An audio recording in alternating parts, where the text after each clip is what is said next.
Hello, ladies and gentlemen. I'm Clint with the Scottish Clans. Thank you for joining me. Today is going to be a clan highlight. I love these ones. I love the opportunity to dive into a specific clan and learn their story. And I hope you're excited to learn the story of the clan that I'm going to be sharing with you today, which is going to be the Mingus clan. Now, you're probably more familiar with the spelling Menzies, and there's a prominent celebrity, Tobias Menzies. And I don't know if he pronounces it Menzies or Mingus. Anyway, he's an Outlander, so that's exciting. They're well represented in the Hollywood, in the film world. And you know what? As I do these clan highlights, what clans have you enjoyed that I've already done? Have you looked back through and seen the clans that I've put the spotlight on and talked about why they're awesome? Or have I not got to one yet and you want to see one done? But go check what I've done already. And then if I haven't done on the clan that you're interested in, put that in the comments below. And before I talk about what area of Scotland they come from, if you know that or anything about the Mingus clan or Menzies, throw that in the comments below as well. Look, a lot of you are interested in the Scottish clans because of a genealogical connection to Scotland. You want to find out how you plug in to the Scottish clans. You want to know what is the rest of my story and how does that contribute to who I am today. And a lot of you reached out to me via the comments in YouTube or you've emailed me with questions about genealogy work specifically. And I'm sorry to say I haven't been very helpful to a lot of you, but I'm really happy to say that I've partnered with MyHeritage, and MyHeritage has a lot to offer you to push back your family tree, to broaden this picture and help you to see the story of who you are and who your ancestors were. So I've got here by going to Manage Trees. I've already got one started, but I don't want to show you that. If you're just barely starting, you can see there's a lot of people already loaded in mine. If you're just starting, you'd come up here to Add Family Tree. This is what you do if you're starting from scratch.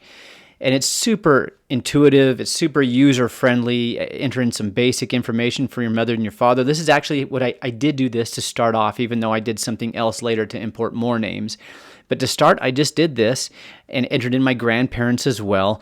And I found it very quick. The database is huge. It's like 33 billion files or access to names that you can drop into to try to find that. So the chances that the person you're looking for is in that huge pool is pretty good. So, and mine were for sure. And so I was able to get off to a great start with my family tree. Now, if you're like me and you are the beneficiary of generations of people who've been working on your family tree and it is very well developed, then let me show you what else you can do that's really cool that MyHeritage is a feature with them. Now, up until my partnership with MyHeritage, 95% of my family history work was done within Family Search. And like I said, my tree is huge and it's no credit to me. But rather than come in here, and I'll tell you this, I did not enter in all of these names individually or spend all the research time finding them. I took work that's already been done. It's already in Family Search. And I just imported, you can see this feature right here of sync. And I actually imported all of this work, this huge database, this huge framework that is my family tree, that is my history, that these are my people, and I just pulled them over in one huge effort, and they landed here, and now I've got this squared away family tree. Now, one thing I do want to mention about the difference between MyHeritage, because some of you might be wondering, well, if I'm already doing work in Family Search, why would I jump over to MyHeritage and start all over? It's not that, like I just showed you, you don't have to start over. And another thing is that MyHeritage answers some drawbacks about the Family Search platform. One of them being that if you have a distant cousin who's working on the same line that you are, and you've gone to all this work to find solid sources, and you just know that this is the next person back in the family tree, and you've added that, they can actually willy-nilly get in there and change it, which is frustrating. It's not super common, I don't think. I'd like to think not, but I haven't had a huge sample size of people I've talked to, but it has happened to me, and I have talked to other people it has happened to. And so the cool thing about MyHeritage is you can get in here and lock this up and decide who has access to this and who doesn't. All right, check this out. I uploaded this picture of my ancestor. This is my grandmother's grandfather, the first in this line to be born in America. His parents were both Welsh, and it's striking resemblance to me. But look at this cool thing you can do with this. Isn't that cool? It totally brings him to life, but not as much as this does. Look at that. Isn't that? It's like my great-great-grandfather is sitting in front of me, who happens to look a lot like me. So that's a really cool feature. And then another thing, MyHeritage has a really developed DNA component to it. So, and they have some really cool features. I actually came into contact with them at Roots Tech, and I was able to see a lot of the demonstrations and displays that they had on there. Really cool things they're doing with DNA. This is something you really want to look at. So if you're ready to take your family history work to the next level, go ahead and scan that QR code or follow that link that I have posted and watch the story of your people unfold before you.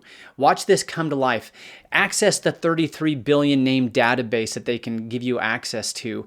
But it's not just about the database. It's about identity. It's about finding out your story. This is not just going to bless your life. It's going to bless generations to come. Minguses. They're a Norman clan. They came from a place that they pulled their name from, Mesnières in Rouen. Am I close, French speakers?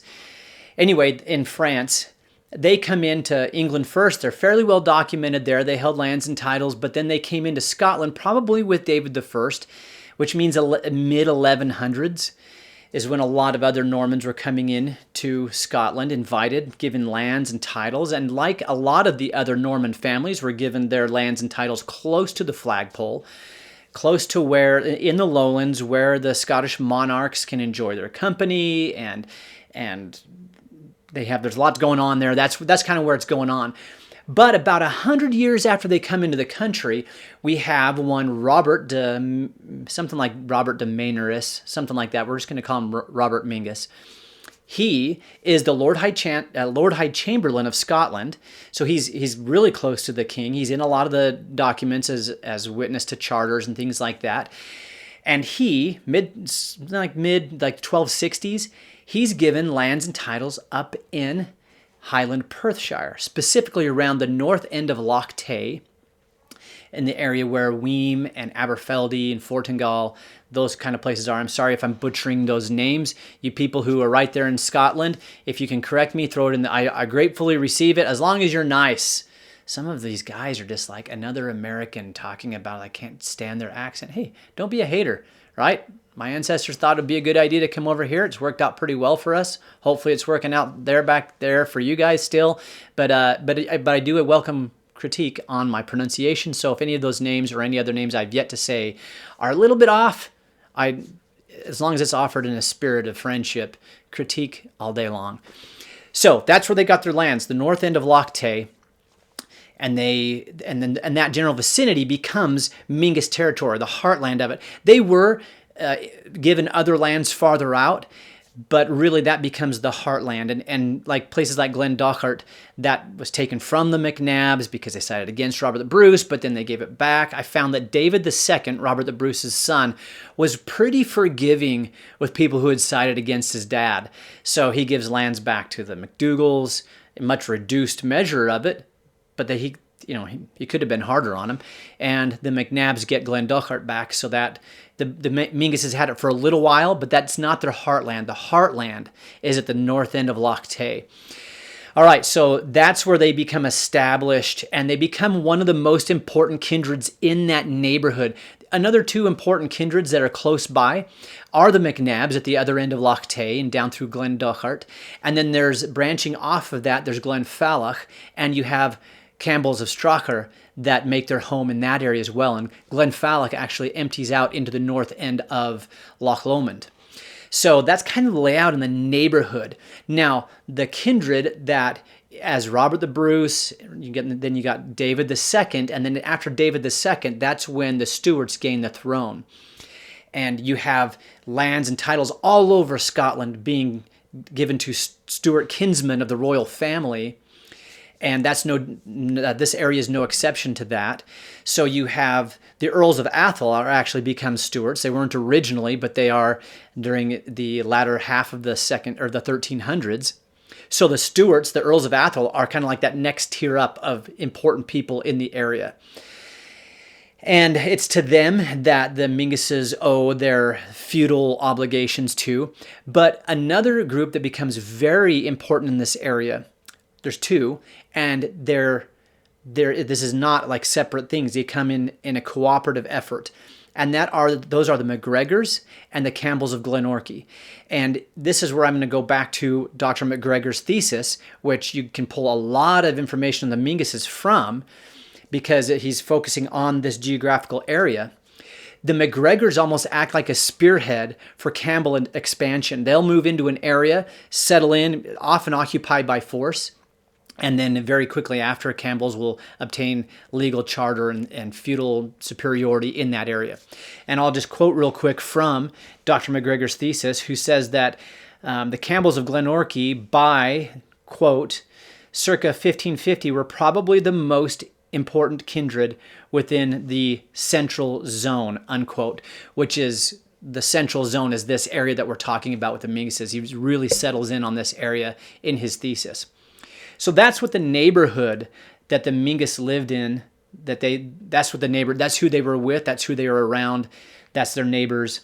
In 1488, this is an important year for the Minguses, and that's where the Mingus chief builds Weem Castle.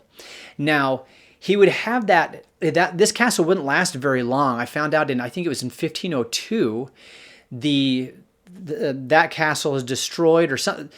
They need to build another castle, and then you have Castle Mingus or Castle Menzies, however you want to go with it.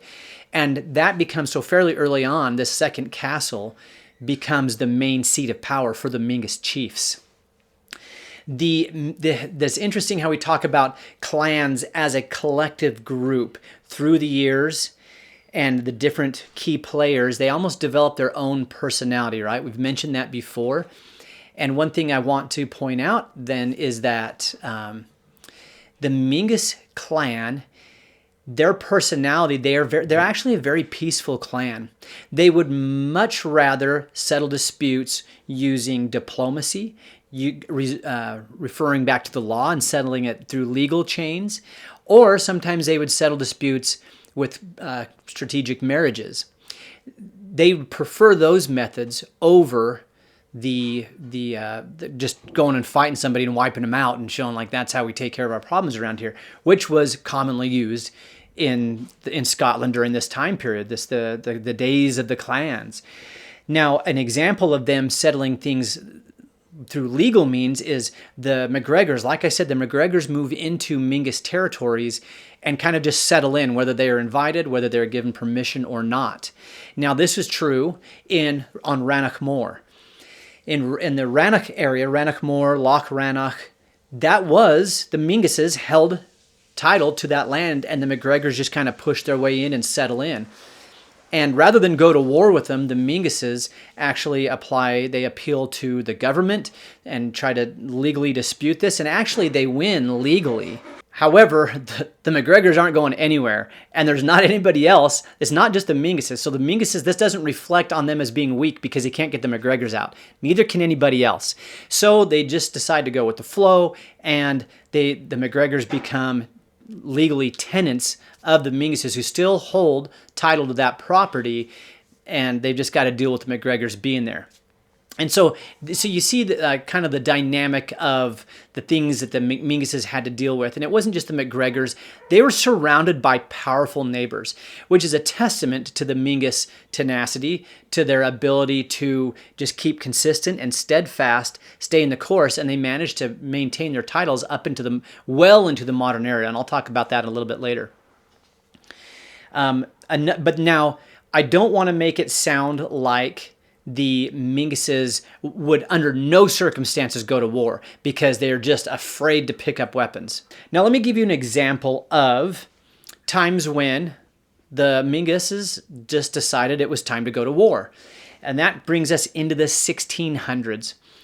They actually, despite their close association with various branches of the Stuarts in this area, the Minguses don't back the royal cause during the Scottish Civil War.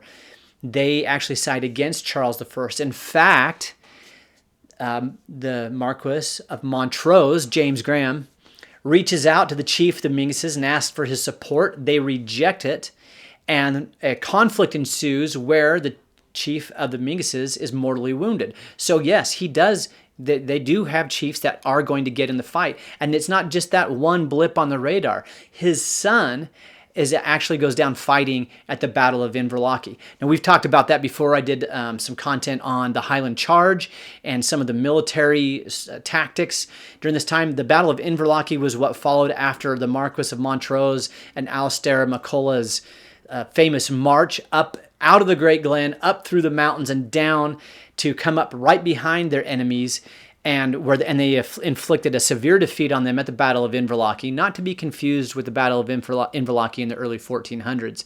This Battle of Inverlochy saw the death of the chief of the Mingus' son. So he'd been mortally wounded fighting Montrose. His son, still on the same side, also perishes later at the Battle of Inverlochy.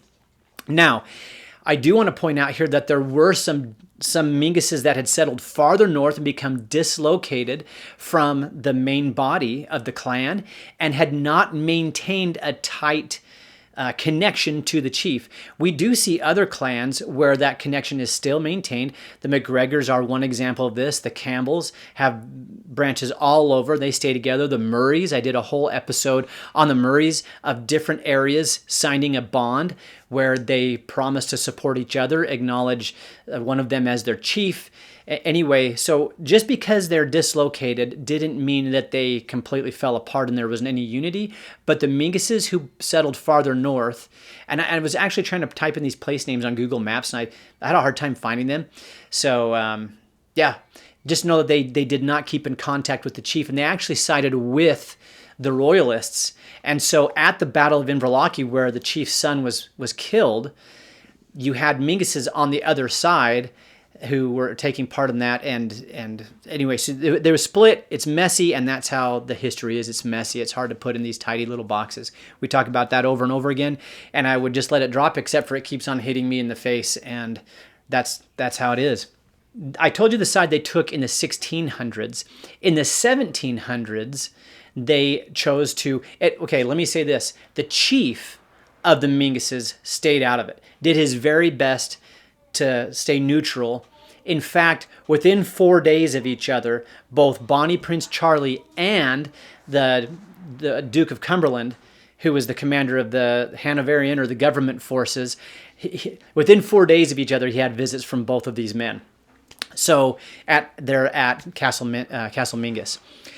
Aside from the chief staying neutral and staying kind of out of the conflict, cadet branches of the Mingus clan would lead the Mingus clansmen into the fight. During both the 1715 and 1745 risings, they would take part on the side of the Jacobites, once again led by leaders of cadet branches.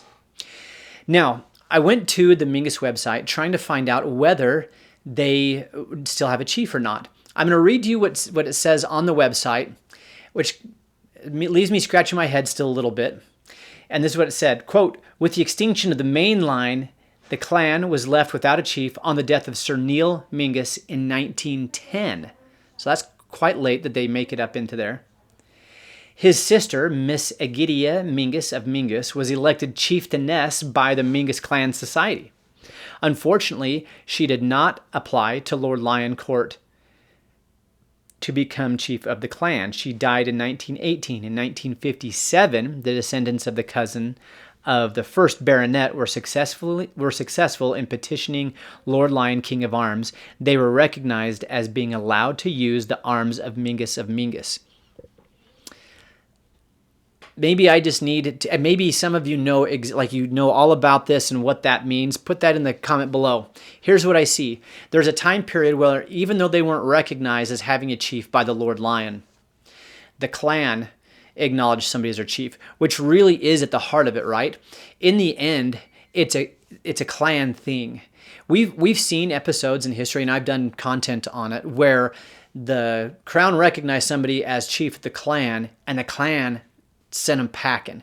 The Battle of the Shirts, Blarnalania, that was an example of the government and the authorities saying, no, this guy's going to be the chief, and the actual main body of the clan going, no, he's not, and we're serious and we'll fight over it.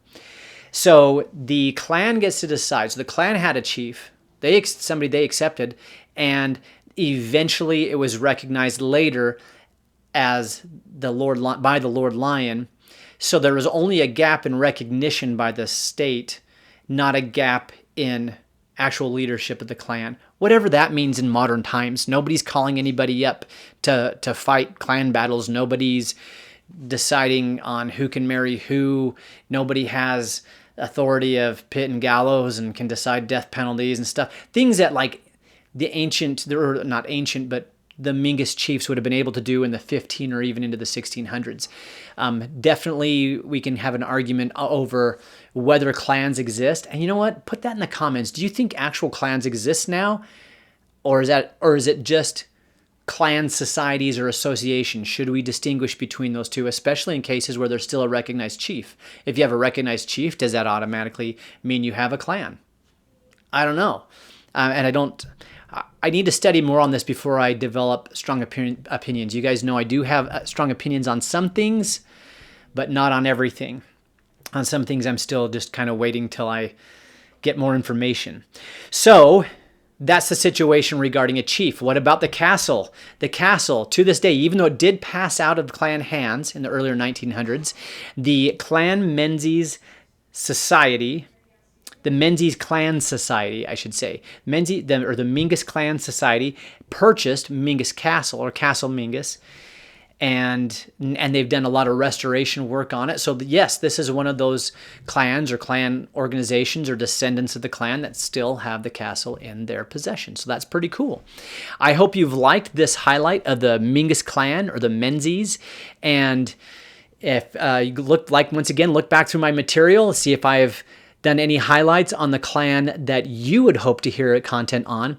Don't forget to check both the podcast and YouTube, and then if I haven't done it, come back and say, hey, you're missing, you're woefully derelict in the realm of this other clan. I do have a list of ones that I want to get to. Don't forget to go to MyHeritage, and especially if you're looking to expand your genealogy and really dive in and get that tree developed. And I'll have some more things for you in the near future. Marschen Leben Drasta.